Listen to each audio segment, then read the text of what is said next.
Yes, guys, how you doing? Welcome back. Apologies for my late arrival. I hope you're all happy and healthy, doing the things you love. It's Saturday. It's game day. It's not a Tottenham game day. And oh shit, my computer's about to break on battery. 1 second. Stay there. What an absolute terrible start. Give me 1 second, though, and we're back in the game. Are we? No, we're not. Why are we not? There we are. Saved it with 1% battery. There you go. That's what we do. That's what we're doing here. What are we doing? How are you guys? Welcome back. It's Saturday night, 6:05. I apologise about that shit show start. That's the way we do it. I hope you are capable of smashing the like button for me. Hit the subscribe if you haven't already. Welcome back. It's hot. I'm sweating. I'm a big boy and it's sweaty time. But we've got a lot to talk about. Ange in, Ange out, and shake it all about. The rumours keep changing. The rumours keep changing. This morning he was definitely gone. This afternoon he's definitely staying. Tonight, all I'm seeing is that it's back on he's going again. What is going on? That flag is drooping, isn't it? It's drooping. Much like many people's optimism following what was a wonderful week. Everyone's coming back down to earth. Everyone's coming back down to earth. I'm going to stick the chat out. Jesus Christ, the bird almost flew into my window. I'm going to stick the link out in a little while. If anyone wants to come on to say hello. We've got a bunch of stories to get through first, though.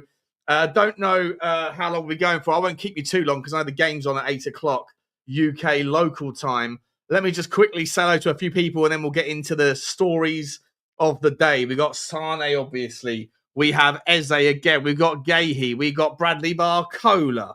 We have stories out regarding outgoing players. We've got £20 million coming in transfer fees. It's all a little bit ta-ta-ta-ta. Let's see who's in the house, shall we? Kulu's elusive right foot. Question for Johnny if he's on. He's not on. He's not on. I did a 2.5 hour. I said to Johnny this morning, I said, can we try and do a Spaces? I haven't done a Spaces for ages. Should we do a Spaces? And we'll see what's going on in that world. Get onto Twitter. So we'll do a cheeky hour, and then we'll get on and do Football Inc. And then I'll be free at 6 o'clock to do my show. And he's like, okay. Now it was at 12:30. That was. We were still doing Spaces at 3 o'clock. Got into the weeds. I think. Hang about. Someone's texting me. What's crack-a-lacking? Let me find out what's going on there. Anyway. How you doing, Kusa? Elusive right foot. Good to see you, mate. Good to see you. He's not on, though. How many hats does he have? I think he's got a couple of hats. But he likes his New York Yankees, doesn't he? Well, I've got... if you're taking a Micky, then take one out of me as well. I've got this hat. No, that hat over there is a Tottenham hat, but I didn't like it. So I bought it, and then I've never used it again. Now I'm back to my old original. Old Faithful, they call it. Port out, starboard, home. Sailor. We still have to know who the manager will be before we seriously discuss transfers.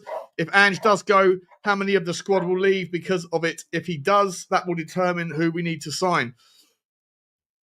It's an interesting take, right? We were having this discussion earlier regarding managerial influence. Like, what is the draw of Ange Postecoglou?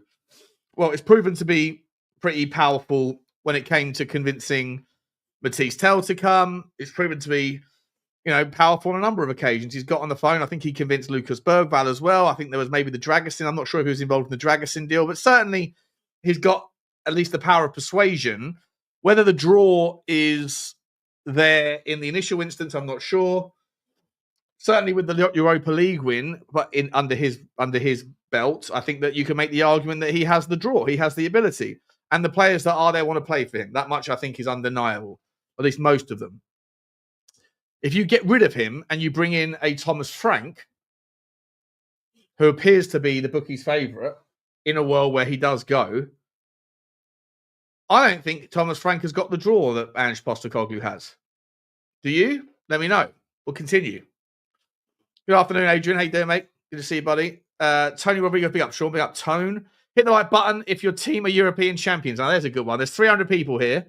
Can we get to 200 likes out of the bat? I appreciate your like game. Is brilliant. Your like game on my uploads, by the way, is just out of this world. I'm very grateful. It really does help. Really, really does help the channel. I really appreciate it. Good evening. When are we knowing who's playing against Tottenham in the quest for trophy on Wednesday, the 13th of August? Yeah, it's the European Super Cup semi-final tonight, isn't it? Between PSG and Inter Milan. I'm not worried. Whoever we beat, not a problem. Lee Moody, after tonight's Champions League final. Lee, gotcha.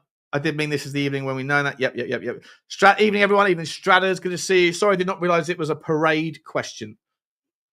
Okay, big up all. Hit the likes. Exactly, Ed Case. Good to see you, mate. Thank you very much. Happy cider Saturday, Sean. I've actually given up on the cider. I've given up on bread as well. I feel like I put on about 1.5 stone in the last 6 weeks or something. I've put on a load of weight, so I need to get myself a little bit more disciplined with my intake. So I'm drinking vodka heavily instead. I'm kidding. Well, kind of. Tash the like button. I like that, Graham. That's good. I'm going to steal that one. What are we doing here? It appears the question is anyone but Ange, which is seriously strange. Yeah, that's a really weird one, isn't it? It's a really weird one. It can't be anyone. If you love Spurs and hate Arsenal, smash the like button. I think you guys all doing the like button game for me. I'm on the fence with Ange, says Strathers. I don't care if he stays or goes, but there's no one obvious to replace him right now. Exactly. Yeah, it's a little bit weird, isn't it? Very strange. If we get Eze and Mbuemo, even he can't muck that up. Or could he? I don't know. Do you know what I'm going to do? I'm going to be nice because I'm only going to do this for an hour tonight. So if anyone wants to come on, just make sure your camera is on. Your camera's on, and make sure you're cool. Be cool, bro. Be cool. There is the link if you want to come on. Your camera's got to be on, and you've got to be a decent person.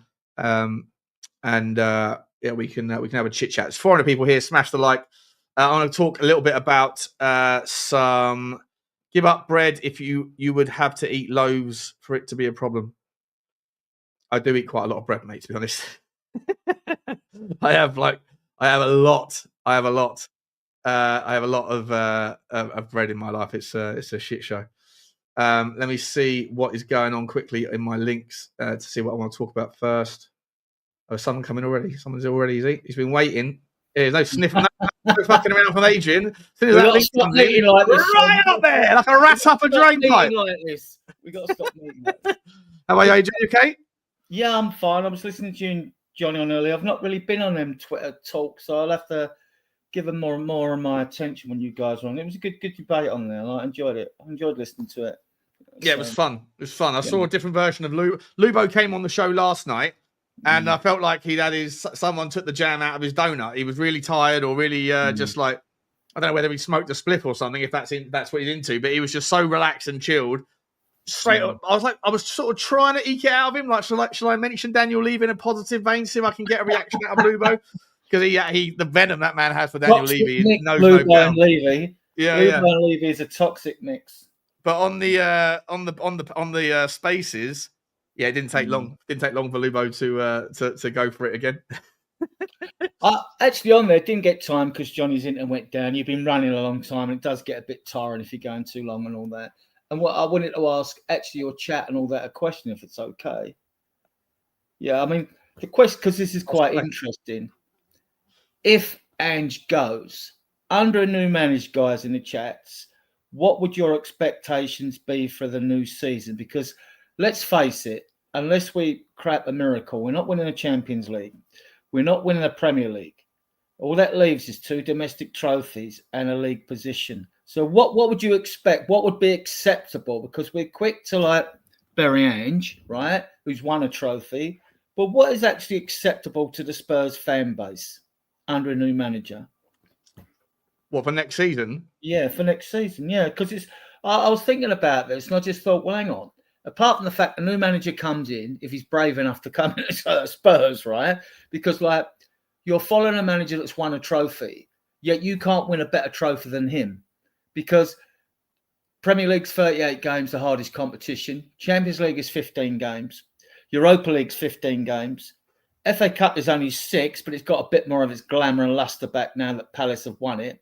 The League Cup is 7 because you've got a 2-legged semi-final. Newcastle giving it a bit more kudos because they've won it, different teams won it. So it's not like, same old like. So I just wondering, well, what would be acceptable to the fan base? Our fan base, Well, if the only thing that's acceptable is another cup, then I think that Tottenham fans need to realise that cups don't come around every year. They are, and this is part of the Ange sales pitch, right? Like, he did what we haven't done in 17 years and 40 years in Europe, and it's an unbelievable achievement.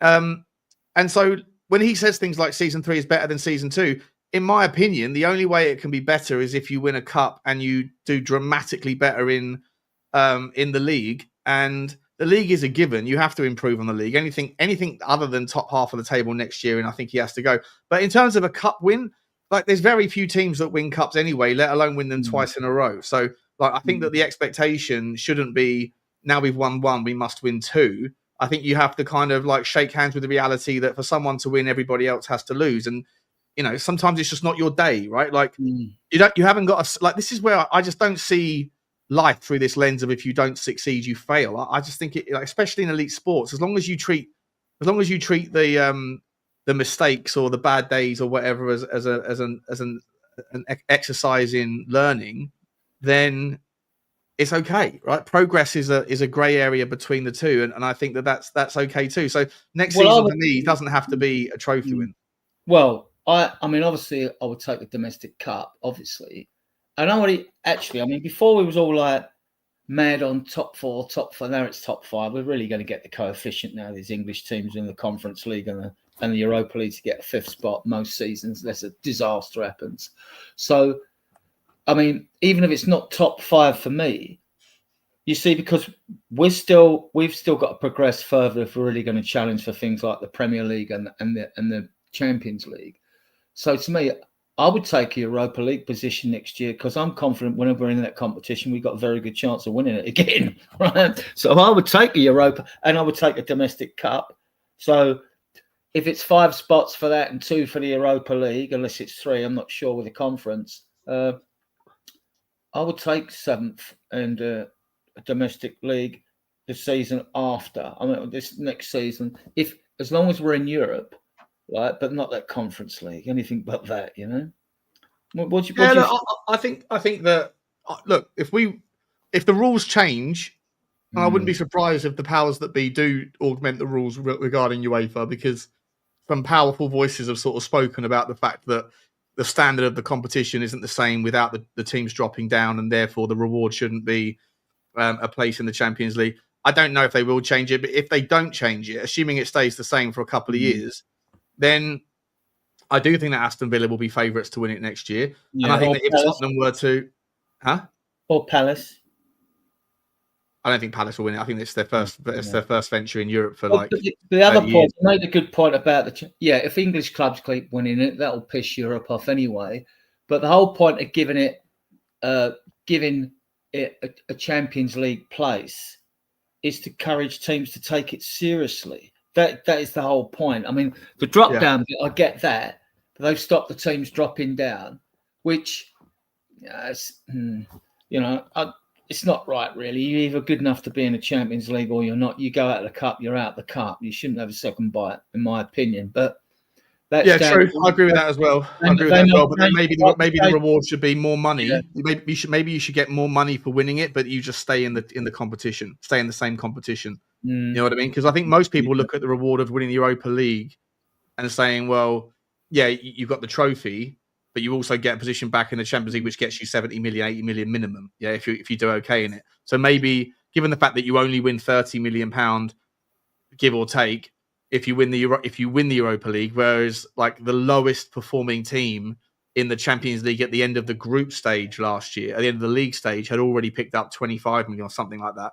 Then I feel like the disparity between the two competitions, from doing terribly in the best competition but going all the way and winning the secondary tier, I think that's not fair. So I would say that maybe the right meeting of the middle would be, if you win it, then maybe you get like £50 million as you know what I mean? Get like a slightly bigger thing, not as big a prize as getting into the Champions League, and then not also participating in it. And that way you still keep the motivation to go and win it. but also you don't necessarily just get a jump back up to the big boys when you essentially can finish 7th in your league every year, win the Europa League, and then get back up, and then the next year you can finish 7th, and the year after that you're back in it again, and you just do what Valencia did so often. So I feel like there's some sort of middle ground that they're getting the extra bite as well, because like it's the same format as the Europa Cup, and you got them teams that finished outside the top 8 were in playoffs, so they get extra games there as well if you don't perform that well, don't you? So they must get, instead of 15 games to win it, normally for teams that just finish in the top 8, the league positions, the others are playing playoff games. So they're playing, well, if they were to get through the final freakly from that low level, they'd be playing more than 15 games. Yeah, true. I want to throw some stories at us here, guys, for the chat as well as you, Adrian.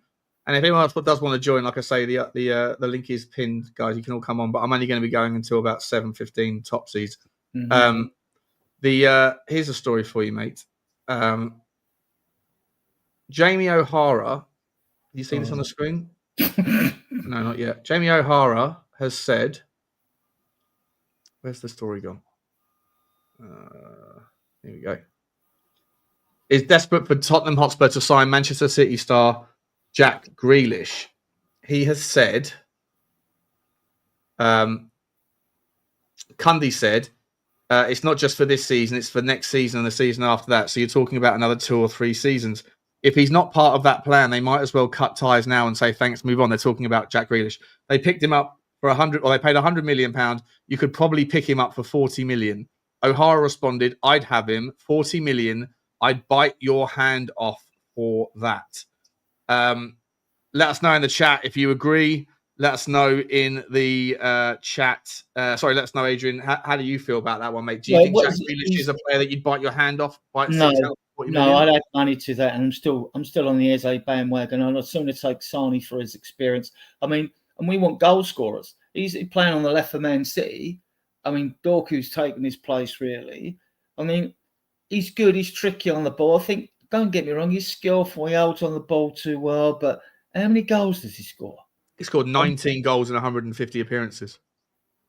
Yeah, Shit. I mean, what, 1 in 4? 1 in 4 has always been considered good for a wing. What's that work out? 1950, about 1 in 7?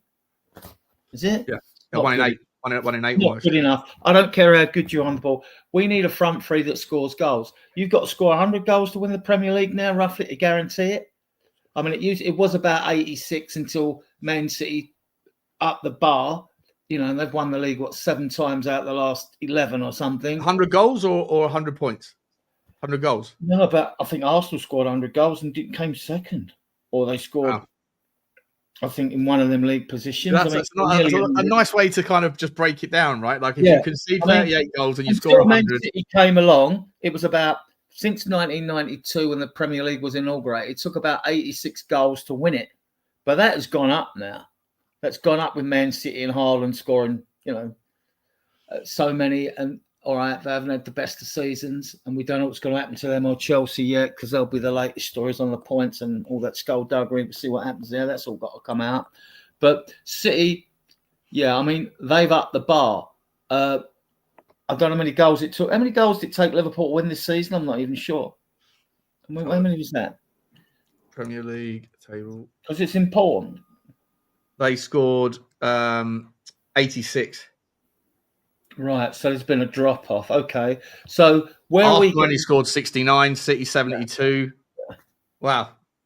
All right, so basically, if you score 100 goals, imagine if you just walked in day one, right? You just put up a fucking poster saying 100 goals and one of those thermometer things that you fill in.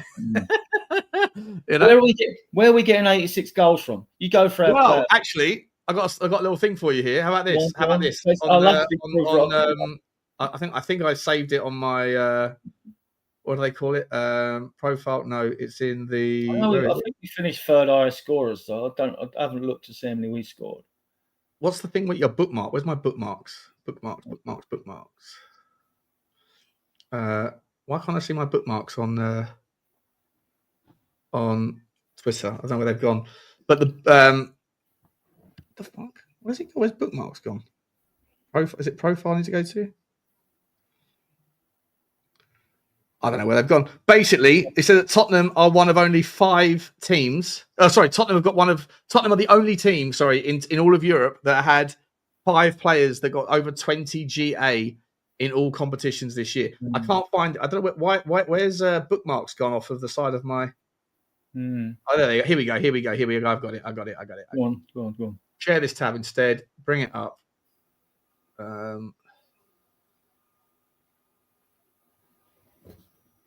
Tottenham are the only team in Europe's top 5 leagues with 5 players with 21 goal contributions in all competitions this season. Solanke, Johnson, Heung Min Daddy, James Maddison, and Dejan Kulusevski. I was having almost a mini row with Johnny yesterday about Dominic Solanke. He's saying that because he's not world class, he's no good. I was like, he's top class. So it's like he's not top class. Yeah, he's got 15 goals in all competitions, 8 assists, I think it was. 24 GA across all comps. Yeah. It's not bad, is it? For his first season, I think he's done well. And I didn't really know much about him. Johnson only got 5 goals last season. I mean, I've warmed to him. I didn't want him at the club. Shows how much I know about football, right? And we don't know what sort of a ceiling he's got, even under a different manager. Sonny, I think he got 12 and 11. Maddison, about 12 and 12 or something. Cooley before he was injured, he didn't score. He had a poor season by his standards last season, but he kicked on. But he's played 50 games or something before he got injured. Him and Porro had over 4,000 minutes. But what I like about Porro, although I question his defensive capabilities at times, is like for someone who plays all those minutes, he's not injury prone. He's as fit as a butcher's dog, isn't he, Porro? He doesn't get injured, so. They're good, but even though I've got to be honest, their front three haven't looked that fluid. No, they haven't. But look at them though: 24, 22, and 22, and Kulusevski and Maddison, like players that can sort of like. I've criticised the front 4 on many occasions, but you're right, mate. Not fluid. Doesn't really feel like they're on the same wavelength all the time. Yeah. A lot of our activity has come, from like Porro doing bits and pieces, or Udogie, whatever, pulling it back. But at the end of the day, it's not a bad little stat. Tottenham are the only team in Europe's top 5 leagues with 5 players with 21 GA in all comps. It's not a bad stat, is it? So how do you get your 100? Well, I don't know how many of those are goals and how many of those are assists, but I'm sure a lot of them are kind of like cancelling each other out. Well, they're goals in all competitions as well. Yeah. Oh, yeah. True. That's true. Yeah. So you got that, and the midfield. We just started to see some. Well, I started to see other people's perception. Just started to see some cohesion out of 4 players when they pick 3 from 4 of Maddison, Kulu, Bentancur, and Berghvall, and then like Maddison's out, Kulu's out. I mean, and to win that Europa Cup final with our 3. Those 3 would have played. They would have played. We'd have set up totally differently. Those 3 would have played, but. I've ordered some badges, Sean, on eBay. One like Bilbao, Europe Cup, and I've ordered a Champions. They're only like £8 each or something like that. A Champions League one. Go on eBay, guys out there. Go on eBay, see the badges, wear your badge with pride. I'm still waiting for my local trophy shop to come back to me with a quote for like a life-size replica of the Europa League. I said, how much is that going to cost? He was like, decent money. I said, how much money? I said, I don't need to be actual silver. I just need to look a little bit or a lot like the Europa League trophy, so I can just stick it in there. World shortage of silver once they made the Europa League Cup. I reckon on a clear day you can see it from the moonlight. It's absolutely huge, isn't it? When he picks it up, he's going to fall over under the weight. Yeah. Honestly, I said this before. I was like, look, if you've got a trophy cabinet that hasn't seen too much action in the last sort of 20 years. It's not a bad trophy to get because it takes up a hell of a lot of room in that cabinet, doesn't it? Yeah. So back to so Jack Grealish is a no from you, is it? No, I mean I know Sarni will play on the other side. He's got more experience. I know Sarni's 29, but I want Champions League experienced players in there. I would take Sarni. I would and. I sent you a little link to that. His agent. I didn't know his agent was close to leaving, and I didn't know like he wants to come back to London. If that's true, Penny Sahai, whatever his name is, that geezer is an absolute shameless little git, mate. Imagine you work in an industry. Imagine you work in an industry, right? And there's there's just like someone who's like the number one. Like imagine if you work in real estate and there's like as a real estate agent, and there's like the guy who drives around in a Porsche who's a bit of a git and he always gets the sales. He's always, you know, he just goes, that guy again, he's done it again. Well, Penny Zahavi is that guy. He's a super agent. And the poor bloke who was, I say poor, I don't care about him, but who was Sane's agent for the last however many years, as soon as his contract's run down to zero and he's about to get his payday, Sane goes, nah, sorry, mate, see you later. I'm going to bring in the big boy now. And that geezer, Penny Zahavi's been around for 3 minutes. He's going to get a cheeky 10 million out of whatever the deal is, you know? Well, this is it. I mean, as he's out of contract, I mean, Bayern Munich, I mean, listen, Spurs can compete on.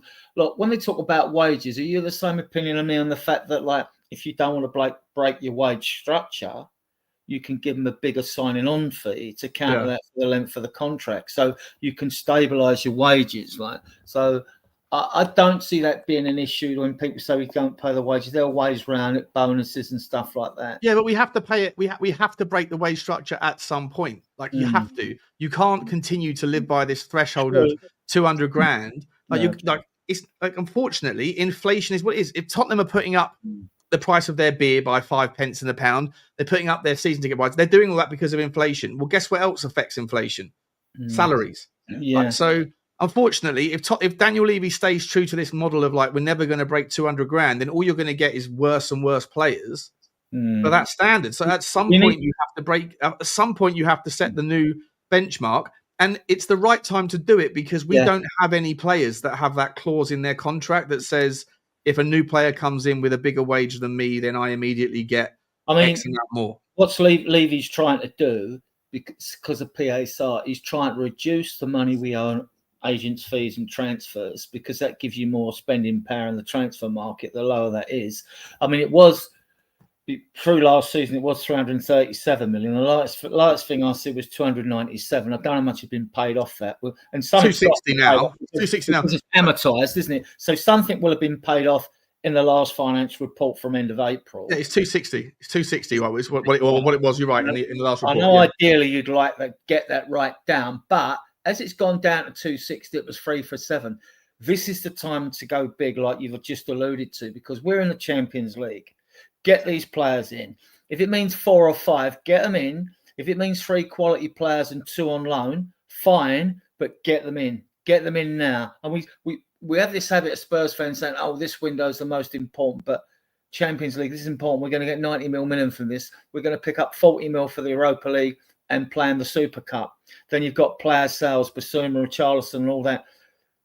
I'm not having it. The money's not there, Sean. You know what I mean? The money's there to do this now. The money's there to get these players in. So, it is. Well, if Cootie stays, obviously we're not getting Guay. It's funny, like we were linked with all the homegrown players, and the fact that Eze would probably qualify as an academy trained player. Because the other awkward thing we've got with the foreign quota going into Champions League, we may end up with a 23-man squad again. But if we bring in Walker Peters, which wouldn't be a good thing to do, but he would be coming in as a backup, let's be fair. And we don't want to be talking about backup as we're Tottenham Hotspur. But if we brought him in because it meant we could have 24 or 25 in the squad, and we're going to need every player now. Are you on top of the non-homegrown or the club trained situation? Are you all over that, or are you not sure? Well, regarding under 21s on the B list. Like I'm not sure how does it work. Like the B list doesn't count as, but the B list is not the same as club trained. Normally for the Premier League, you're allowed 17 foreign players, 8 homegrown, right? Yeah. On the Champions League for your B list, to make them up, you can move people from the B list to your squad if you were shorten your squad homegrown, but you can't put them back on the B list ever again, right? Okay. But you still got the 17 foreign and the you have to have 4 of them that are 4 of them, yeah. But for Europe, 4 of them have to be academy trained for 3 years. So who are our 4 right now? Yeah. So Brandon Austin. Yeah. Maybe Dane. I mean, I'm wondering why Dane Scarlett ain't on that list. And even, I mean, when Udogie was away in France, it didn't. He was registered. He doesn't count. Pape Matar Sarr doesn't count. He wasn't with the academy, so it didn't count, right? Yeah, Berghvall won't count. Well, look, we managed to have a squad of 23. Now, I don't mean if Whiteman goes, it means that, oh shit, we're back down. Whiteman's gone. Alfie Whiteman left today. Yeah, he's gone. Yeah, Danso signed. He's gone. Right. So you've got to have 4. So we may end up. Look, a squad of 23 is not bad. I mean, like if you take a squad of 23, you've got 2 for every position's 22, and you've got the 3rd goalkeeper. So you've still got a squad. But ideally, you want the 25, don't you? It's a long, hard season. You want the 25. Yeah, so Kyle Walker-Peters would be one of them because he was at Tottenham in that period. I consider getting him. Mikey Moore would be one. But he counts on the B list because he's 17. He's not 18 till August. Yeah, but he would still count as a club trained if he was put into the squad, right? He's been at the club for 3 years. Yeah, he's played all levels. Yeah. Is that right? Or does it have to be between the age of 18 and 21 that you? Well, that is the only thing I'm not quite sure, and it might have to be between 18 and 21. See, Berghvall and Gray don't count on the B list because they've not been with the club. You've got to be on the B list. You've got to be 2 years with the academy. That's 2 years as an 18-year-old. So, and we've got loads for that, Sean. That isn't an issue. Our only issues we're going to have is 4 academy trained. That could affect our Champions League squad. The rest we can cover. We'll probably bring Walker-Peters in. If we do, to increase... Look, if we bring Walker-Peters in, it means we can get a foreign player in, because this is the issue we got. At the moment, if you can't have foreign players, and unless we get rid of Richalison and Bissouma, we've got an issue. We've got. So who are the foreign players? Let's do it from the goal. So you got Vicario's foreign. Yeah. Kinsky foreign. Porro's foreign. Romero's foreign. Van der Ven's foreign. Danzo's foreign. Udogie's foreign. Sarr. Sarr. Bentancur. Bissouma. That's 10. Kulusevski 11. Maddison's not. Sonny's 12. Tell. He's not even here yet. He's not here, so we're not worried about him. Odebear's 13. Richarlison's 14. Bissouma, did we say Bissouma? Done Bissouma. I think that's it. I think that's 14. Well, we're all right then. You're 17. If you get rid of Cub, we might be all right. We might be all right if we can get the 4 academy homegrown. We may be out. I mean, look, if we can't do that, that's disgusting. We've got time to do this. This is why I think we want Eze as well, because I think he would count. He was. He wouldn't count as club trained, but he count as homegrown. Yeah. And so, Walker as well, 19. Yeah, he won the Mini World Cup. I mean, right-footed, played as left back all the time. But Porro counts as homegrown as well because he spent all that time at City. Yeah. I think you're right about that. Danso counts. He was about 6 years at Milton Keynes. He went to Reading. He went to Southampton before he went to France. So Danso counts as homegrown as well. Yeah, we're fine for homegrown. We're absolutely fine for homegrown, but we just don't have the 4 club train. And so what that means is that we get penalised. Well, it just means that you can't put 25. You can only put 21 out, or if you have 1 or 2 homegrown, you put them in. And another issue with that is, Sean, if you've got more foreign players in your squad, I mean, this year, because he was injured, we left out Dragerson, we left out Kinsky, right? And we left out Werner to bring in Spence, Danso, and Tell. So this is what the manager's got to do, though. So if we've got more foreign players, right? You imagine you're one of the players at Spurs, you're going to be left out of the Champions League. You're going to be pissed off. You're going to be pissed off, aren't you? So maybe they. It feels like we've got space. We're not missing people. I mean, I haven't really done the maths. I'm just throwing it out there.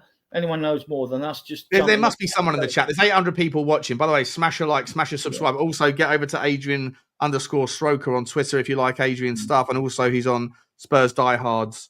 Yeah, we've got a show tomorrow at 9 o'clock. EMF will host that tomorrow. So you're welcome, Sean, if you're about. If you want to come on. On Sunday, I might be able to, mate. Let's move on from the homegrown stuff. I've got another story here for you, which is where is it? Let me get it for you. So we don't want Jack Grealish. Then we're saying we don't want Jack Grealish. That's a. Do you want him? No. I think that time's gone. That's past. And then there's a wages. Somebody don't score goals. No, thank you. Not interested. Why isn't this coming up? Why is my screen not? My screen's not showing my page anymore. That's weird. Let me start that again and start it. Share, and then we'll go to Tottenham release. Is this it? Is it coming up now? There we go. So this is from the Mirror. This has been posted around quite a lot. Tottenham released 13 players. And whatever that is.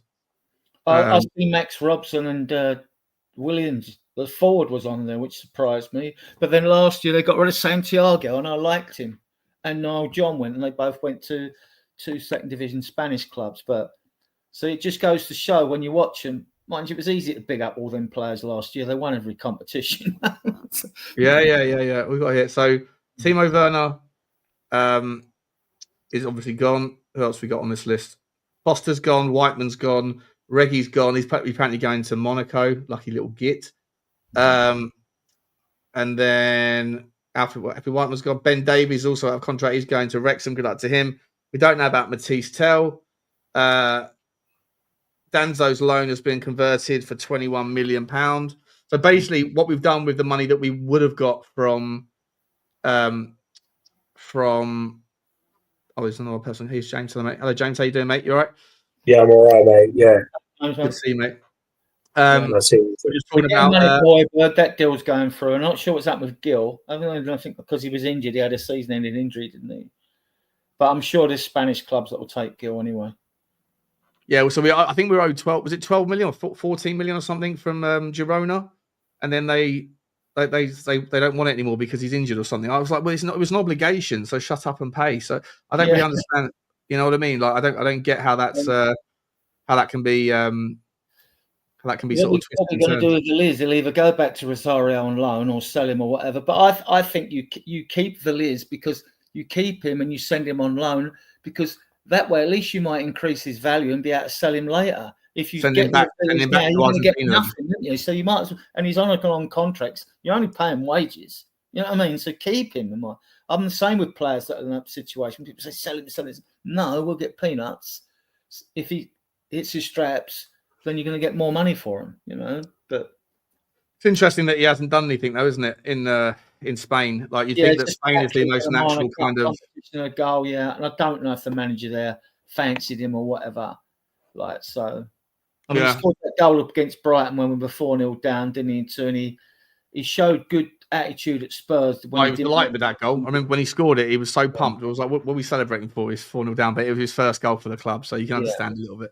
James, I want to bring you in. Actually, before I do, James, we've got a couple of super chats here. Destiny 5, big up Destiny, member for 8 months. Appreciate your loyalty, mate. Appreciate your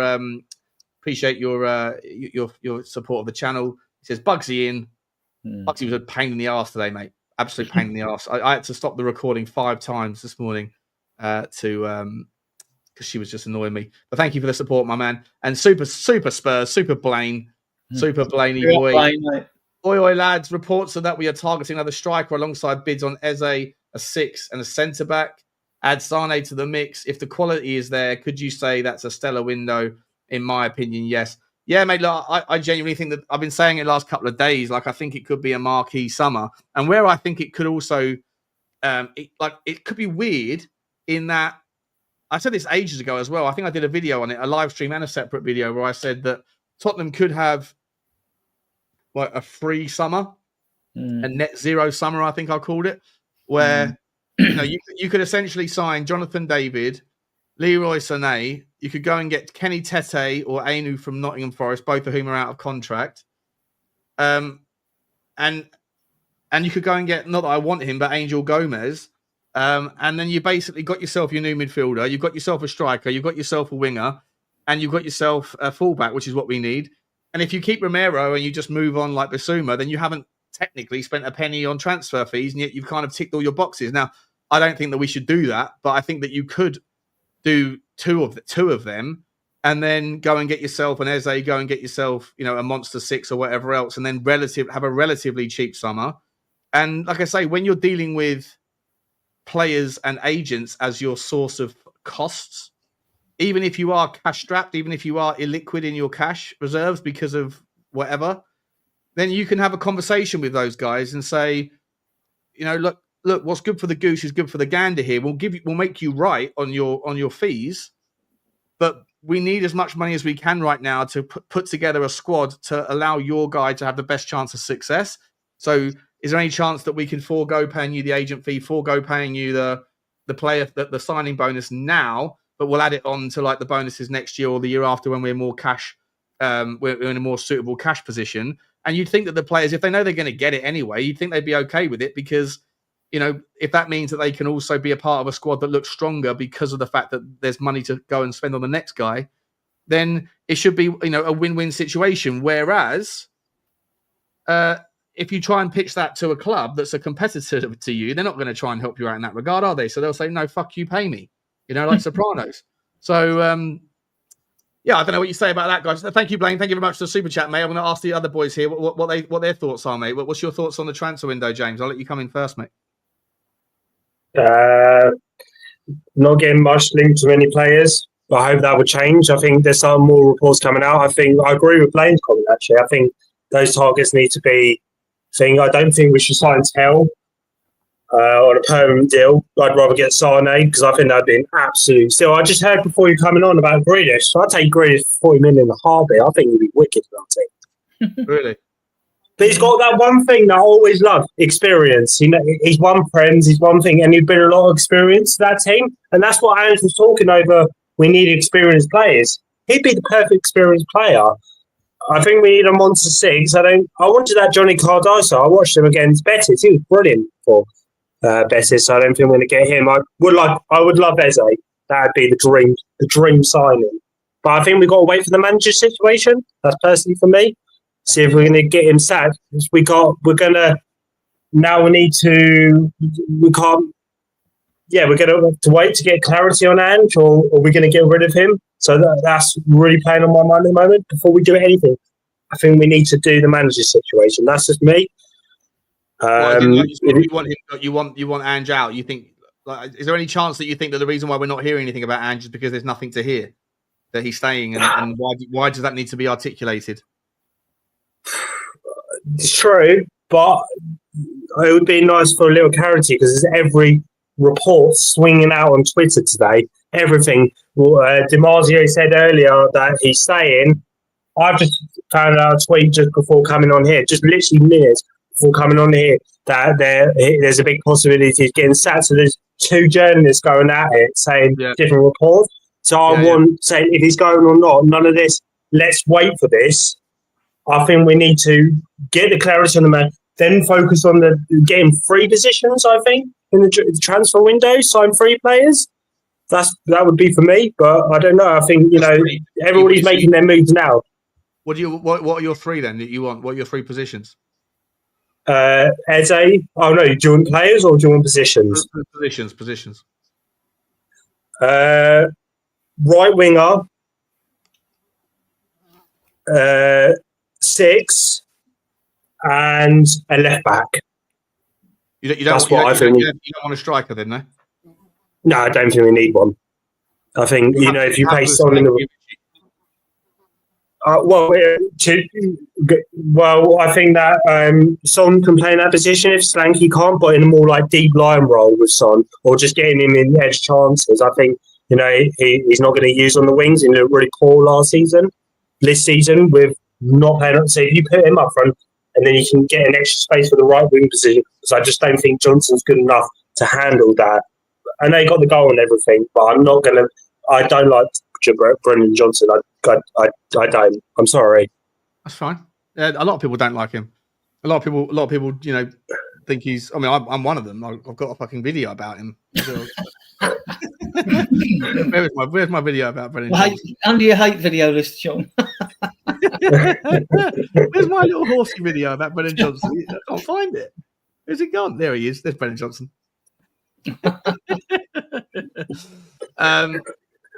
Adrian, I'll come to you, mate. So James is saying he doesn't really want a striker. He just wants three positions. Three positions I think we can all agree on.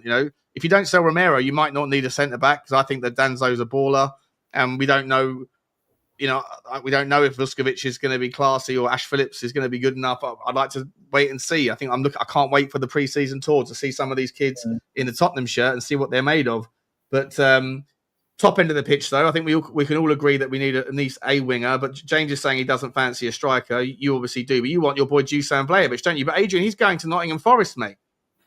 Well, we'll see, won't we? I mean, like all this, we're not doing no business. The window opens tomorrow and it's 87 days, 12 and a half weeks. Admittedly, 2.5 that weeks goes into the season. Why is everyone panicking? Why are we worried about what other clubs are doing? Get the players in wearing. And what? Our recruitment team haven't made lists from the beginning of the season. This is what gets me. When people are saying, like, get the manager in if we're changing the manager, and I don't think we are, right? But if you were, I mean, look, the recruitment team, Paratici being a consultant for the season before he comes in at the end of June. I mean, we'll have lists of players because that's why there's rumours about players we've got. And like, so, you know, we'll be getting them in. I want 5 in. I want 5. I mean, I want a striker. If Richalison doesn't go and digs his heels in, then we don't get another striker in. Because if he wants to stay next year for the World Cup, like he's mentioned, it's a different thing. Then we're stuck. But we could get a Sane and an Eze in. That's 2. I think we'll get Angel Gomez and Johnny Cardoso. All these rumours about Atletico Madrid, they wanted Bentancur as a DM, they wanted Cardoso, and they wanted Romero, right? And they got no money. So please, I mean, this is total BS at the moment, right? Well, when we start, these stories get a bit more gravitas where agents are talking, blah, blah, blah. And there's been no conversation between Tottenham and Atletico Madrid. None whatsoever, right? So I'd want those 4. I would take Sane. I would take Vlahovic. I would take Eze as well. But Gomez and Cardoso, I think we're covered there because I can think we can get Carl Walker-Peters just for peanuts. He would be backup. He's not an upgrade, but he would be backup and he can play on the left, on the right. But you've got Gray can do that as well. So you might not even, but you'd be bringing Carl Walker-Peters in an early discussion, Sean, for the academy train for Europe. So I'm almost of the opinion that we should loan out Archie Gray. Well, yeah, I mean, look. I'm not sure he's ready yet. I think he's done enough. He had a very good first half against Brighton, right, and showed it. And if you look at him playing at left back, right back, and centre back, all right, he got a little bit bullied away at Ipswich by Dillard, and then they switched positions, like he switched sides. But he's shown enough defensively without putting a foot wrong that he can do it. And slightly further forward position. Yeah, go on. But I think he's too young to be, or too desirable to be sat in there playing as a backup if something happens to a centre back, and hopefully we're not going to have those injury problems. And I don't think he's cut out for the midfield role yet. I think he's too lightweight. I think he needs to get in the gym. Time there. Yeah, true. But I'm just saying, like, I think if you were to loan him out to Leeds, loan him back to Leeds, or loan him out to Sheffield United, or Sunderland rather, you know, or one of these teams, or even like a Fulham, and just let him earn his, like, let him sit. Let's see how he goes. But you know, I don't want to see him sat on the bench all year getting cobwebs, and I don't think he's necessarily shown to me he's ready. Sorry, Adrian, super quick. I just want to say a massive thank you to Blaine for sending another 5 super chats out. Mate, you're so generous, buddy. If you guys were a recipient of that, then please say thank you to Blaine for being a legend. And look, guys, I will be doing it. This one's a call-in show to anyone, but I'll be doing a fan phone-in show for members, first dibs on members on Monday. A lot of you guys have asked if you can come on the show and be a part of a panel show. Best way to do that is to... Oh, I was about to bring Teslim in there, but he's disappeared. But the best way to do that, if it's not today, then is to jump on the fan phone-in show when I do one-on-ones with you guys and see how you handle it. So if you are one of the recipients of the gifts, then please say thank you to Blaine. Thank you, Blaine. You're an absolute legend. Let's bring Teslim back in, and welcome, Teslim. How you doing, mate? Good to meet you. You okay? I'm very fine, thank you. Can you hear me? Yeah, we can hear you, buddy. We can hear you. Okay. What's your thoughts, mate? We're talking about, I mean, take it where you want. Would you want to talk about Ange, or you want to talk about the transfers? I would like to talk about Ange because, like, together we're on Dan's show a couple nights ago. I don't know if you remember, and I remember you made a comment that was like a response to what I said earlier, Mia, and because Dan had to end the show, I couldn't exactly respond to it. So yeah, And I also am the one, I think I sent you a chat yesterday that I mailed you. I don't know Okay. if you Oh, remember. okay. Yeah. I still, I mean, I haven't logged into that email for a while, mate. Sorry, but That's yeah. fine. Oh no, of course I remember now. That's You were fine. on. It was on Dan's show. Yeah, of course. Yeah, I said that. What did I say to? I said something that annoyed Mia. I said that Ange Postecoglou is like a prostitute or something, right? That he says Yeah. I remember. gives you the best night of your life and tells you what you want to hear. You know. Yeah. Yeah. But that like it was on the whole Ange out and in thing. And I was someone. Should I just go on my tangent, or do you want to ask me questions? No, go on. Just say what you want to say, mate. It's fine. Okay. So it was on the whole Ange thing, and firstly, I want to ask you, Sean, what is the idea of Ange Ball? What is the The idea whole of idea. Ange? Yeah. As far as I understand it, it's well, and always looking to push forward, never take a backward step, always go. We never stop. Direct play, play it out of the back, invert the fullbacks tactically most of the time, but not all the time. And you get to the byline with the ball back like FIFA settings, and you find either the 9 that plays the sacrificial lamb and the 10 that should be a recipient of the space that's created by the runs by the sacrificial lamb if the wingers get to the byline and pull it back appropriately. But we didn't see too much of Ange Ball in year 2. If you were to summarize it in one sentence, what is the goal of everything that you just said? To do what? To score more goals. Score more goals. Yeah. Thank you very much. Adrian, I think that's how to pronounce it. Adrian, yeah. I'm sorry if I didn't get it. Adrian, I'm sorry if I didn't get it. So if I may ask you as well, what do you think is Ange Ball? Same thing in one short sentence. When everyone's fit, it's like it's not too much difference between Man City, Liverpool, and the way Arsenal play. It's a high press, compress the other team in, force them to kick it long, so you recycle the ball and go again. And to me, with Ange Ball, it's only one inverted fullback, which is Porro. Udogie, to me, that's just my perception. Others might disagree with me, which is fair enough. But to me, Udogie with the Maddison and the Sonny on the left is a different movement forward as far as I'm concerned, right? But we haven't seen Ange Ball, much of Ange Ball, even with players coming back, because we haven't been parked. And even under Poch, we had 4 players at the back parked on the halfway line at times during the games. And we let's not get off on the tangents. What was the point of the question? Okay, so now the point was the point of this question was you made some statements that I thought were very funny, and which is why I texted you, because I wanted us to have a debate. Now, last season, I was somebody who was Ange out. I wanted this manager out of my club. I was done with him. But then, and because of that, I stopped watching Tottenham Hotspur. I mean, I did watch, but I just was not as invested as much anymore because it was taking a toll on me mentally and emotionally. It was causing me to be stressed. And then staying away from it had me reflecting and trying to understand, because last summer, before, like at the end of last season, I was Anging all the way. And then what has changed from last season to now that has made me change my stance? And I figured, and the only reason why like I questioned myself was simply because we had won a trophy. Just to be honest, that was the main reason why it had me thinking again. Is there any reason for this manager to stay? So now, last summer, at the end of last season, everybody was, Ange came out in the media and was talking about how we needed to improve the attack. Last season, if I'm correct, the only first team addition we made was Solanke. We signed Odebear, we signed Archie Gray, we signed Berghvall, we signed Heung Min, but the only first team addition was Solanke. This manager came out and said he needed to improve the attack. At the end of last season, I think that Odebear was intended to be in the first team, but he got injured after 3 minutes, didn't he? Well, we didn't exactly see him in the first team when he was fit this season as a regular starter. So yeah. Okay.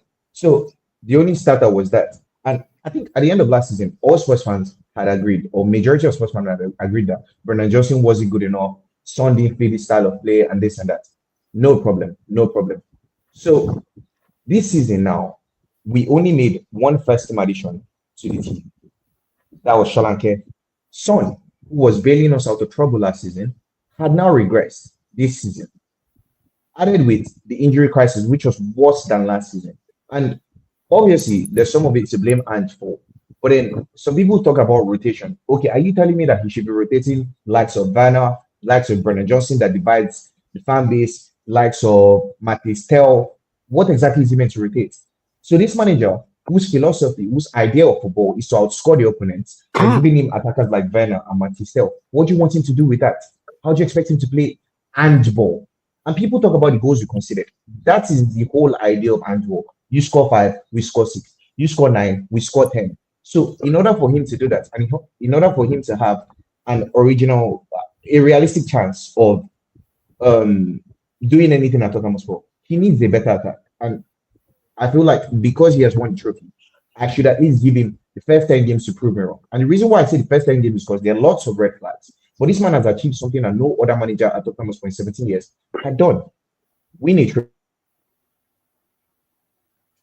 So he must have something about him for him to do that. So at least give him the first 10 games because there are lots of red flags, like I said. But give him a chance and actually back him so he's not thrown into the river to swim without a life jacket, basically. No, I hear you. Okay, so in summary, your point is basically you're saying it's not fair to judge him because he didn't have the tools necessary to do the job, right? That sounds. Well, I think he's frozen, but that sounds to me like the summary. And he's saying let's give him another season. He's saying give him another season, but make sure he's got what he needs. And if he's saying he needed a better attack, give him a better attack. He's now asking for more experienced players, so give him more experienced players. That's what you're saying in summary, yeah? Yes. Okay, and that's fine. When he first asked for a better attack, he wasn't given that, by the way. That's fine. That's a fine take. It's a fine take, and it's certainly something that I wouldn't. I think it's fair. Like, you know, if you give him better players to judge him, but I would make the argument that he rebuilt this team in his own vision. He's bought 15 players in 2 years that he is reshaped, and in the first season, his team wasn't as good as it is now, and yet he finished 5th. And it was because of those first 10 games where he got that 26 point buffer before most people knew what Ange Ball was and knew how to set up against it. Then it all fell apart. This season, finishing 17th. Look, I hear you about the injuries. I hear you about the lack of he wasn't back this last summer for sure. I get all those things, and I don't disagree. By the way, that it's probably more reasonable to give him a chance. However, my question marks are not so much about that. My question marks around him is why is it that people say he deprioritized the Premier League. I think what really happened was he deprioritized his philosophy in the games where it mattered. In the knockout rounds of the Europa League, he knew that his reputation was on the line because he said, season 2, I always win. And if he didn't, then he looks like it's all a load of nonsense. And I think, if you're a guy who spends the whole time talking about messages and narratives and philosophies and getting the point across and all of these things that are based around words, right? He's a wordsmith. No one can deny that this guy, his number one, if you're looking at the profile of the manager, if you're reading Scout Report, Ange Postecoglou's Scout Report, what sort of manager is he? I think the very first thing that you'll see will be he's a manager that likes to play front foot, aggressive football. He is known for his ability to inspire, right? He knows how to put the right words in the right order. If that is the number one takeaway about his skill set, then to me, your words mean something. They have to mean something. And if you spend 18 months telling everybody it's who we are, mate, until it mattered and then it wasn't, then to me, his words don't mean anything anymore. And he is just a salesman. And that, when you align that and accompany that with a tactical diversity arrangement that isn't anything like as complex or as well-rounded as anybody else in the Premier League, then I think that that's a problem. And I think that might also be the problem regardless of the quality of the squad that he gets. Or if he has less injuries, I think that if he has a full squad next year and no injuries at all, which never happens, and even if you go and buy Leroy Sané, even if you go and get him, whoever, insert any of those names we've spoken about all day long, unfortunately, if you don't have enough tactical diversity and adaptation in you, and all you really are is a guy that will say what needs to be said to get away from a sticky situation in front of the press, I think that too will eventually be figured out by the players. I've seen through it. I think people will just eventually, some people see through it before others. I could be wrong, but I think once you go through that line, you can't come back. Once you see it, you can't unsee it. And I think that that's the problem for me. It's not about the fact that he wasn't backed enough. It's not about the fact that, you know, it's the fact that when all of his skill set is based around his mouth, and when it mattered, he abdicated everything that he has been saying for the last 18 months because winning meant something. But if we didn't need to do all that shit, we didn't need to throw away the league. We didn't need to waste 18 months trying to instill a message that clearly never sunk in. And then when it mattered, he went, fuck all that. Let's go and park the bus. I believe yesterday it went from Ange Ball to Ange Wall. And I thought that was brilliant. Sorry, yeah, Adrian. well, I'm going to come back on this because I actually think Ange has been I've critiqued him. We all have this season, which has been a perfect storm of everything that could go wrong. But just consider this from last season, right? He starts off 8 games, 2 draws, 8 wins, 2 draws, 26 points, still a record.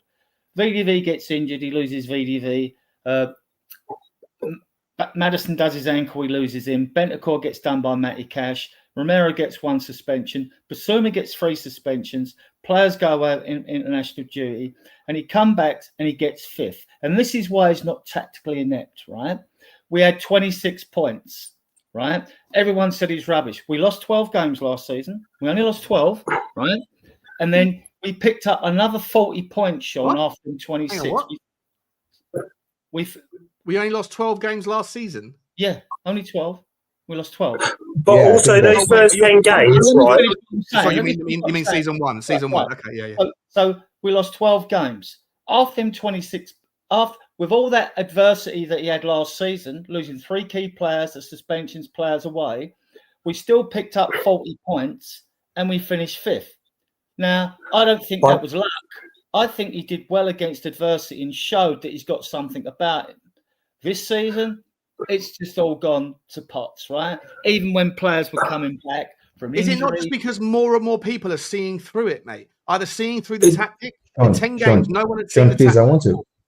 Hang on, one second. To be fair, those first 10 games. Hang on, Tesla. I'll let James come in first. But let me just finish my quick point, James. And I'll if you win the first games because no one knows who you are, right? It's not who we are, it's who the hell are you, mate? Right? And then then people start to figure it out.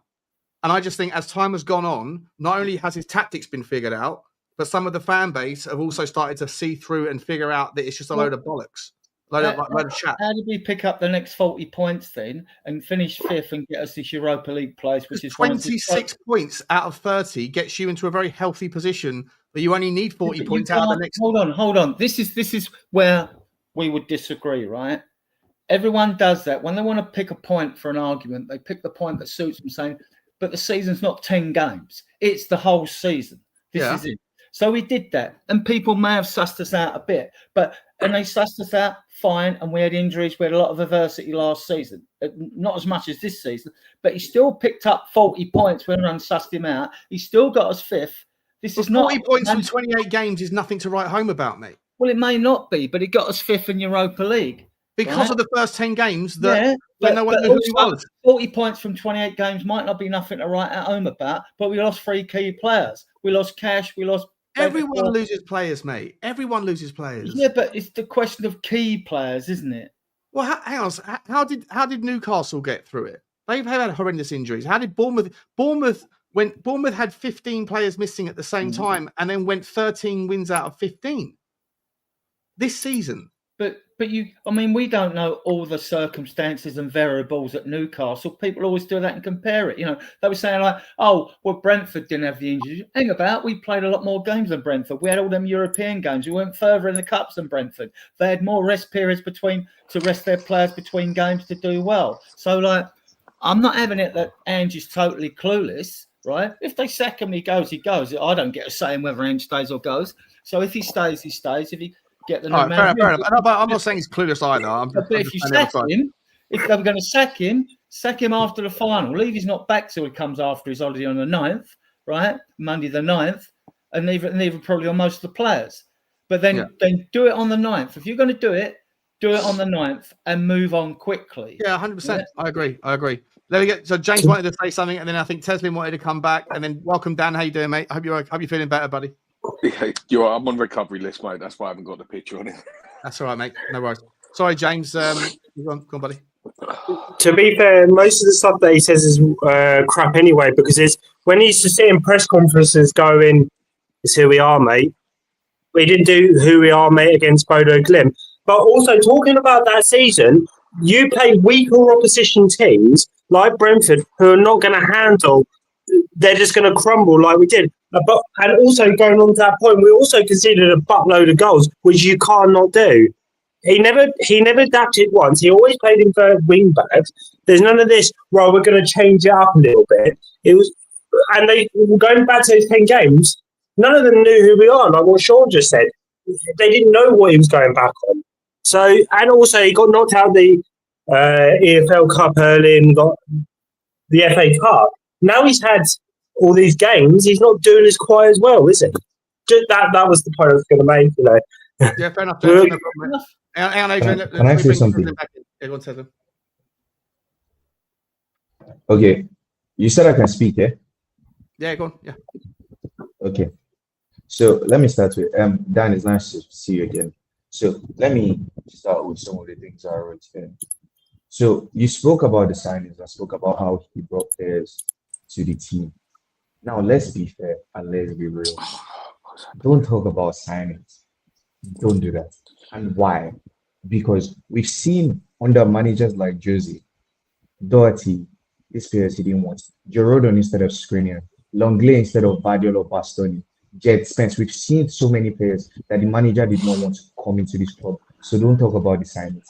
Now, I get it. Ange says a lot of things. Ange comes out and he says, oh, this was my player, and this was this, and this was that. That is perfectly fine. That is perfectly fine because this man says a lot of rubbish, a lot of things that I have problems with. That's fine. But the reason why I'm going to excuse him is because you need to look at the context of it. If you look at this manager, this is the biggest job he has probably had in his life and the most money he has earned in his life. This is the biggest stage he has ever managed at, which is in the Premier League. You don't expect him to come out and light fire under Levy's bomb like Conte or Jose. He's not going to do that. Yeah, that's fair. Exactly. He's going to protect the manager. So so him saying that, oh, Brennan Johnson was my signing or so and so was my signing doesn't necessarily mean that was a signing. We've seen through history and how this board operates. This was a manager that spoke about how we needed to improve the attack at the end of last season, and we only got to one attacker. Come on. We can't necessarily say that. At the same time, what your defense, just quickly, your defense then on the conversation is invoking a notion that we're just working in hypotheticals where we can't take the man on his word. And look, I agree that we can't take the man on his word. History tell you that. No, I hear you, but like at the same time, if the manager doesn't say anything, then we can like hypothesize whether he thinks he was backed, whether he was happy with the players he had, and we can make up our own mind based on our own predispositions around the owner and the players, right? But if the manager comes out and says, I wanted him, I'm happy with the system, I'm happy with the transfer policy, I'm happy with all those things, then either we're calling him insincere and he gets really rattled whenever he thinks that a journalist is questioning his integrity. So we shouldn't, right? We have to take him on his word. If he says that he's happy, then we have to assume that he's happy. And then on that basis, when you also remember that he said, season 2, I'm going to give you or I'm looking forward to a title challenge. Otherwise, what else are we doing here? Then again, take him on his word or don't. But if we're not taking him on his word, then we shouldn't be celebrating the guy either, because then we all agree that he's a bullshit artist. But doesn't some of his players? Does he believe that some of his players, like Johnson, are really going to challenge the elite? Do you think he's that stupid? I don't think he's stupid, Ange, because I tell you what, he's very good at Ange. He's very good at his words. When he says, I always win things in my second season, or season 2 is better than that. So it can, like, you know, what was the actual quote, Sean? Is it season 2 was better than season 3, or season 3 is better than season 2? He said in all the top TV shows, season 3 is better than season 2. That's a message to the board, isn't it? Subliminal, don't sack me. That's a message to the board, I think. But I don't know how season 3 can be better. How can season 3 be better? He's not going to win the Champions League. No. Or he's not going to win the Prem. not to win the Prem. No. So the only way it can be better is if he wins a domestic cup and finishes significantly higher in the Premier League. Anything high, like you can't go any lower without getting relegated. So, like, if what he's saying is season 3 is better than season 2, but the reason why is because season 2 was a fucking shit show, then he has set the baseline artificially low to be able to say that it's an improvement. Like if you have a shit last year and you say, "Don't worry, boss, I guarantee you next year is going to be better." Well, it better be. It fucking better be, because this season in the league was fucking useless, and you can't do it.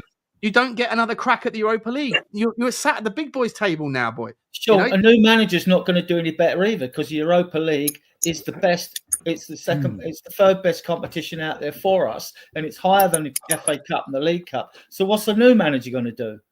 How's the new manager going to better Ange? So then the fan top 4 in the trophy.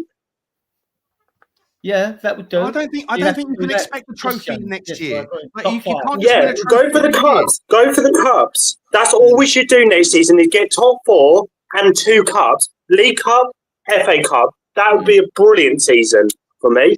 For the new manager. Incredibly hard to win a domestic cup when you've got to overcome teams like Arsenal, Liverpool, Chelsea, City. You know, like that. It's not City, Sean. Not City. Well, Palace meant to do it. Palace did it. Yeah, Palace did do it. Yeah. Yeah, well, if you're going to be honest with yourselves, what's actually harder to win, or what was harder to win this season? Sorry, I had to jump off. My iPad was messing about. That's right, mate. Welcome back to the show. Pat, this is your debut, isn't it? This is your debut on the channel, isn't it? Quite possibly. Yeah, welcome to the channel. Cheers. What was actually harder to win this season? The Europa Cup, the League Cup, or the FA Cup? The League Cup. The Europa. Harder to win? I say the League Cup was harder to win. I'll say the Europa. Or maybe the FA Cup. Like, either way, it's always going to be the domestic cup versus the shit competition in the Europa League, isn't it? Well, with now the fact that we didn't have the teams coming down and from the Champions League, that made this season's Europa Cup 10 times easier than it ever has been. And some might say that sounds a bit much, but it is what it is, because we haven't got to worry about Paris Saint-Germain, Barcelona, Real Madrid, or any other massive teams getting put down to us now. We had to deal with teams of, let's say, our caliber. And what it showed this year is just how superior the Premier League is to the rest of Europe, basically, in the aspects of it was 16th versus 17th in the final. So I would say if you actually look at the teams out there, it's actually harder to win the FA Cup than it is the Europa Cup now. But call that a personal opinion of who you can come across. No, you wouldn't say? Okay, so 100% it is, yeah. Well, with Adrian, in the FA Cup, Adrian, you could come up against, all in a row, you could come up against Chelsea, Arsenal, Man City, Liverpool. But we almost did it in the Carabao Cup, right? 6 games to win it. Name me a harder four than that in the Europa. Hold on, 6 games to win the FA Cup, 7 to win the League Cup because you've got 2 semi-final games, right? But when you're playing to win the Europa League, you've got to play 15 games. Now, they may be weaker teams that you're going to meet in the FA Cup, but you're playing them 15 games in between a hard league program. And that's why it's hard, because when you take all the variables into consideration, the Europa League is harder. Yeah, but Adrian, I think you missed what I was saying, Adrian. I think you missed my point, Adrian. No, I don't. I know what your point is. Those games like Carabao Cup and Mickey Mouse games, end of. They are games that we should be walking all over with our second team out there and not even buttering an eyelid. And we nearly got cooked in every single one of them. And it was only because they had no one that could finish that we didn't get beaten in each and every one of those games. I think we can agree with that if we all watch the same game. We also lost games in the Europa League, right? If you lose a game in the FA Cup, you're out. We lost to Galatasaray. Exactly. This is what I'm saying. I think the FA Cup and League Cup is now possibly harder to win than the Europa Cup. On the Ange side of what you said there, Adrian, Wait. Dan. Obviously, Bilbao finished 4th in their league. Frankfurt finished 3rd in their league. Yeah, Lazio finished 7th in their league. What are we saying here? Now rate their leagues compared to the Premier League. Crystal Palace earn more than every single one of those clubs during the season, for God's sake. We don't know until we see it happen. Oh, come on, be real. Are We you don't telling me know Eintracht until we see it Frankfurt? Are happen. you It's not telling me factually. Eintracht Frankfurt? Are you telling me Eintracht Frankfurt would come to the Premier League and finish in the top 8? We don't know because they're not in the Premier But- League. Atletico Club would. Frankfurt have already won it. We Frankfurt don't have know. already won the tournament. And this is a team that They a few won it years ago in like, was it won about the 3 years Europa Cup. ago? Even when dropping inside. Because all I was stating So was don't come here and tell me that the Carabao Cup is harder than FA it. Cup What are we saying here? because I think the FA Cup would be harder to win than the league than the. Based off what?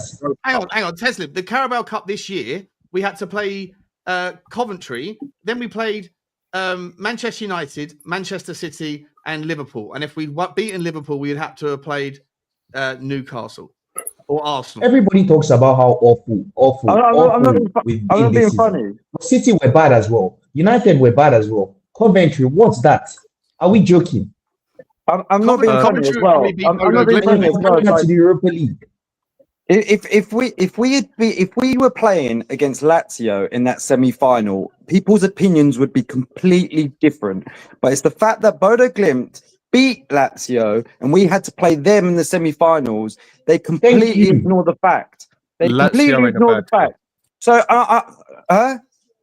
Lazio ain't a bad team at all. I'll agree with that. Exactly. Yeah, exactly. But the fact that we played, Bodo Glimt, who last season were in the Champions League and beat Arsenal, they are a good team, and we absolutely dominated them in both legs. What you're invoking there, but the fact that we've dominated them, mate, you're invoking an argument.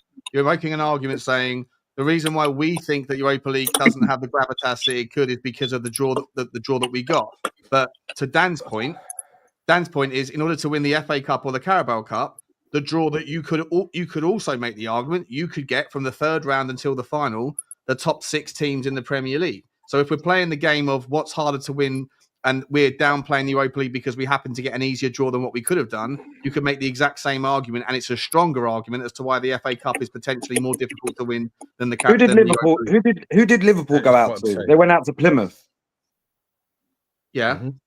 So what's the point? Like, I this whole thing about who you play against, and you mentioned about Manchester United in the League Cup that we played against, but then I'm hearing the same people saying, "Oh, we played a crap Man United in the final." So you can't. Yeah, but it's still Manchester United that won loads of European trophies. You can't include Man United into that League Cup if you're not going to include them in the final. No, that's the point. That's not the point. That's the point, not what anybody has said. The point. Yeah, but I did hear that. I heard that from Sean earlier, actually. No, I'm just saying that the pathway to this year's Carabao Cup, but the argument that was just an example. The argument that is being made is what is a more difficult cup to win, and if the argument is being strapped towards this notion of who can you get, i.e., the most difficult path to winning it, it's far more difficult on paper potentially to lift the FA Cup based on who you could get than it is to win the Europa League based on who you could get. You just said on paper I was trying to say, because I don't think you even believe that yourself. What do you mean? I'm working out the semantics of an argument that's being presented, which is what is the most difficult. Adrian's the only one that actually came up with great examples of other variables that can happen in every single cup. I think whoever you draw against, it doesn't matter. There's different variables. Like you have to prioritize what team you're going to play against on a Thursday, because you know you're going to be playing again on a Sunday, and then after that, whereas the FA Cup, majority of the time you've got 7 days rest in between both games. Not in the Carabao Cup. In the FA Cup, I said. Yeah, but in the Carabao Cup you don't. So look, yeah, but we all agreed from the earlier, fifth round, didn't we not? In the FA Cup of who you could play. Yeah. Look at the next what is it? 5 games on from there. If I'm thinking straight, I'm not 100% on it tonight. Think of the worst 5 games you can get there, which can quite easily happen, and think of the worst 5 games you can get in the Europa Cup now, compared to what it was a season ago when anyone could drop down. You can get an easy run to the final and play the Arsenal team. That's not what I just. Arsenal had such an easy run when they won it. They had such an easy run until they got to the semi-final. The argument is what's the easiest cup to make? It's to win. It's what's the more difficult cup to win. And so by that argument structure, by that semantic, you have to figure out what is the most difficult outcome. And that's why I said on paper, the Carabao Cup because Adrian does make a valid point that you do have to negotiate midweek games in the Europa League that you don't in the FA Cup for the first 4 rounds, but you do in the Carabao Cup. Now, on paper, the most difficult teams that you could possibly come up against in the knockout stages of the Europa League were Bilbao, were United, were Lazio, and were Frankfurt. Right, they're the four most difficult teams. Mm-hmm. The 4 most difficult teams that you can get on your route to the final of the Carabao Cup are Liverpool, City, Arsenal, and take your pick of Newcastle or Villa or Chelsea or whatever else for the 4th, right? So those 4 teams are all far more difficult than any of the opposition that we came up against in the Europa League. So on that basis, but again, I've got another variable for you then, because let's be honest, if we're playing against Liverpool or Newcastle in the quarterfinals or the 4th round, we're not going to be playing against that first team at Liverpool, are we? Sean, Galatasaray was also in the Europa League. Don't forget that. And we lost to them. Exactly. So don't forget that team as well. I feel like a lot of people... But we lost to them, right? But if you lose in the Carabao Cup, you're out. In the Europa League, you have some get-out-of-jail-free cards. Because it's like we had about 3 of them, didn't we? I mean, if I remember right, that Galatasaray game didn't exist, did it? By what a lot of Spurs fans said when we got absolutely... Apparently, Lyon were also in the Europa League as well. Well, forgetting the thing that sums it up for me at the end of it is if we look at the final, it was the 16th versus 17th in the bloody Premier League. That just about says everything for me. Because the players decided to turn up for the Europa League. That doesn't mean anything. The whole point of the teams in the Europa League. The whole point of the teams. Wait, mate, Parker, 1 second, mate. Teslim was talking. Go on. Sorry. The players. Thank you, Sean. Thank you, Parker. The players decided to turn up for the Europa League. The players had mentally checked out from the league because there was nothing to win. There was nothing to play for. What were they going to play for? 16th? 15th? There was nothing to play for. But in this Europa League, Tottenham Hotspur players, United players had something to play for because they needed money for the Champions League. The Tottenham Hotspur players had something to play for because we needed to win a trophy. To win our first trophy in 17 years and our first European trophy in 41 years. So you can't tell me that, just because the Premier League 17th and 16th finished in the final, the Europa League is not as strong as the Carabao Cup. What are we saying here? There are clubs like Roma, Bilbao, Frankfurt, Ajax, Lyon. What are we saying? Not one of them would get into our top 5 or top 6. Also, the same example. I can give you the same example. Let's take if PSG and Inter Milan. What if they were 17th in their respective leagues for this Champions League final? Doesn't mean anything because no. Wait a minute. The example I'm giving is we are both in that final. We're both in the Europa League because of what we did the previous season. It's got nothing to do with what we did this season. That's a fair point. I get the point there. But again, for how pissed you can't get kicked out of the Europa League because you're doing crap in the current season. In this league, we are 16th and 17th in this league. It doesn't matter. It doesn't matter on the Europa League this season. Well, it definitely tells you our 2 teams that have definitely been playing complete shit all season got to the final of the your argument to UEFA? And look at Roma. Roma went 17 games unbeaten, and they managed to scrape up to 6th place. We were and crap they in the league get before and won cups. We did it in 2008. We were crap in the league. We did it before that. We were crap in the league. Yeah, knockout. Look at what happened to all the English teams that came up against PSG. As all I've said is I think that the Europa Cup this league was not as hard to win as it has been since we haven't had the knockdowns of the Champions League. Your opinion. I respect your opinion. Okay, it's clearly. I get it. I'm not sure that's an opinion. I think the fact that there's no Champions League teams dropping down, I think it's makes it a fact. It's pretty objective. Makes it a fact to win the league this year, win the Europa League. Right. I don't think it's a fact. I think it's something that is subjective. I think it depends on who you are. Because I disagree with you. It's still technically subjective, of course, but I think it should be fair. It should be fair. I think everyone should be able to subjectively agree that the idea that you don't have Champions League teams not dropping down into it. But the variable there is, and we love a variable, Sean. Yeah, but there are Champions League teams inside, to be fair. I just told you that Bilbao. I just told you that. Teams that drop down, crap teams are the worst teams in the Champions League, then that destroys that argument. But I get it. It would normally be they'd have a better chance of. You'd usually have significantly harder teams dropping down, wouldn't you? Yeah, that is the only point I've been. That is why I've been saying the FA Cup now is probably could be significantly harder to win, or the League Cup than the Europa Cup, basically, because we haven't got to worry about those Champions League coming down. I mean, you made a fair point. Parker's made a fair point. Call it opinionated at the end of the day, yeah? The point I wanted to make, Adrian, was I think inept might be the wrong word. We all use our words, yeah? But Ange ain't a fast learner, and he's proved that 2 seasons on the trot. For me, him finishing 5th last year was a success to the point where he destroyed it that we could have finished 4th easily. But and I say easily.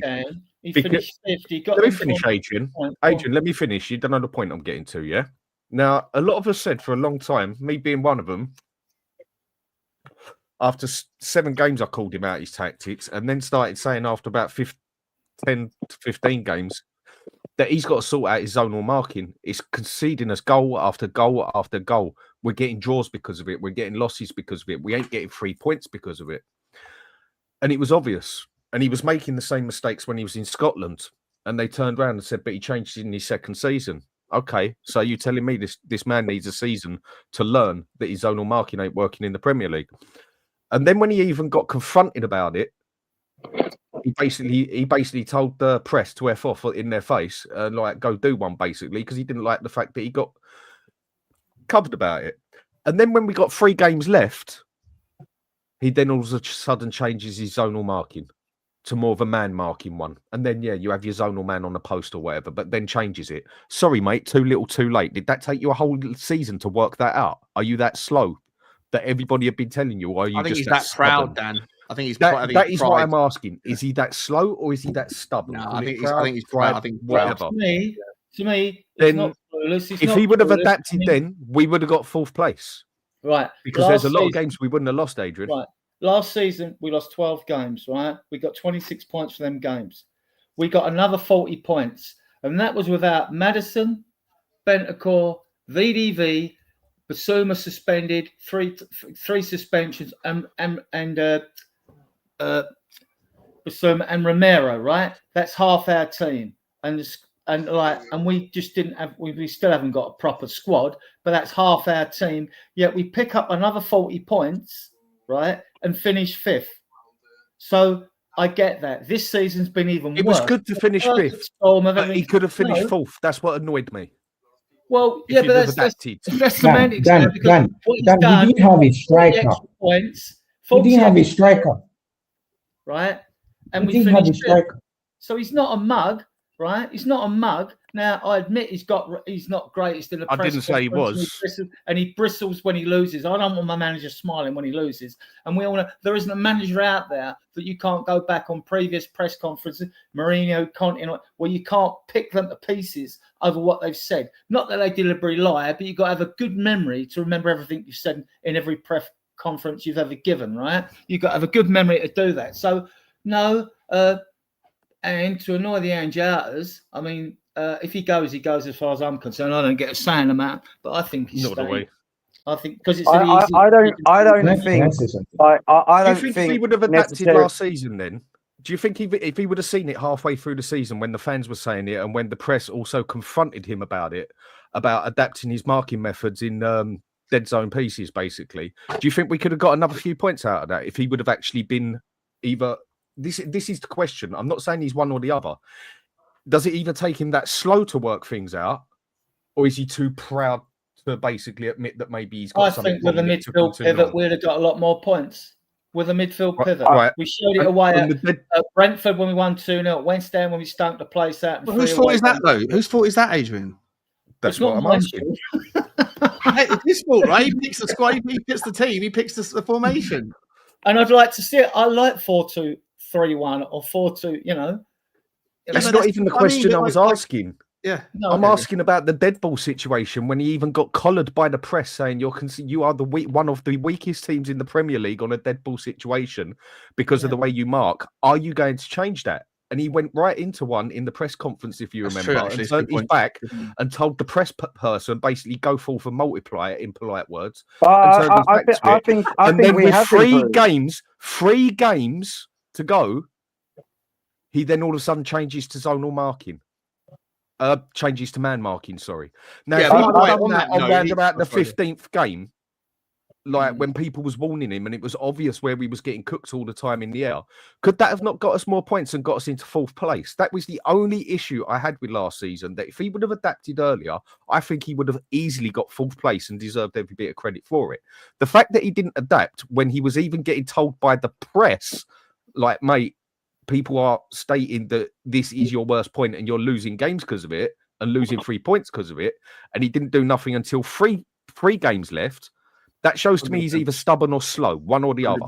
Stubborn. It's definitely stubborn. With the injuries and all that, they're the only positives you can look at. It doesn't matter what injuries you've got. You can change your zone or one-man marking. Injuries have got nothing to do with it. But let's be honest. Like when you look at Pep, I mean, you could say the same thing about him. He still gets done by the same tactic. When Man City lose, it's always the same tactic. It's a team that can sit back and hit them on the counter attack. But Pep will always play the same way because he knows he's going to be backed financially with the players that suit his tactical style. Can we? I know, obviously, Sean, you mentioned about 15 players that came in for Ange. Then let's be honest, they weren't 15 players that are going to immediately affect that team and were immediate starters either.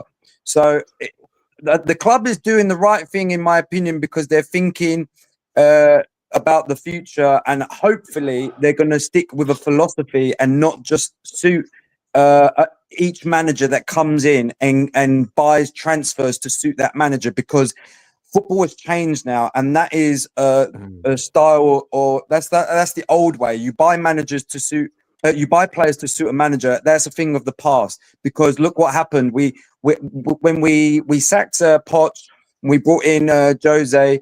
The players were not suited to Jose's style. Then eventually Nuno came in, and then Conte came in, and then Ange came in, and Ange is then dealing with all of the players from the past to try and he has to deal. He still was dealing with them last season, the season before. So what he had to deal with in the last 2 seasons. Don't get me wrong. There are times where I'm just like, I've had enough of this manager. I've had enough. But hindsight can go both ways, and I have to look at. Mate. I'm not sure it's hindsight, mate. A lot of people have been calling this stuff out for ages. I was on Ange's side all the way up until April, to be entirely honest. But then, like I say, for me personally, it's just a personal thing.